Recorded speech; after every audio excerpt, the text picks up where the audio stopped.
Today, I have a really important guest. His story really touched my heart. Chien, maybe we can share what happened to you from your own words.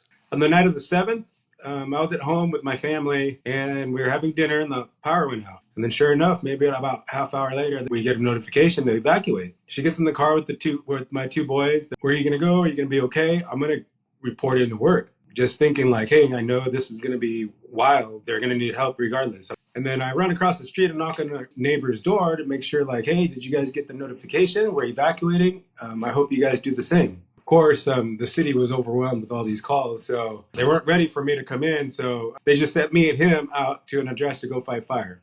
And then we were out there in Pasadena for 3 hours or so, because around midnight, we actually get relocated by my neighborhood. So as we were turning around the block, I asked the captain, like, hey, is it cool if we swing by my house to kind of see if it's still standing, you know? So around midnight, we went by and it was still standing. So then we kind of go around our block, we circle back to Fair Oaks Drive, and we get kind of intercepted by police officers and a bunch of buses. They're like, hey, can you guys please help us go evacuate this assisted living place? So we kind of spent all morning doing that. And I think we get out around like 4 or 5 in the morning. The whole time I was just kind of like hoping my house would somehow make it. We were kind of doing that until probably noon the next day.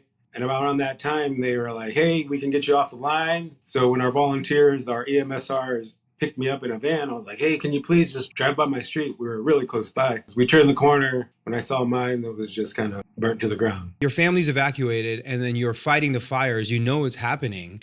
Honestly, this story has touched me so much, and I think a lot of people, because in this environment right now where there's so much division and vitriol, and it's one where people can see the goodness of people. There has been an outpouring of support, I've heard. You have a GoFundMe page as well. This type of support that you've seen, how does that make you feel? You know, I'm kind of in shock. Like, I've never, ever, a million years think I would ever need a GoFundMe, you know, but I think if I ever needed one, this would be the time, you know, and it's unbelievable with the support that I've gotten, and it makes me feel ecstatic. Like, hey, just always get the right thing and people are going to be there to support you, you know? We're going to link your GoFundMe below. We really thank you for your service, and my heart goes out to you.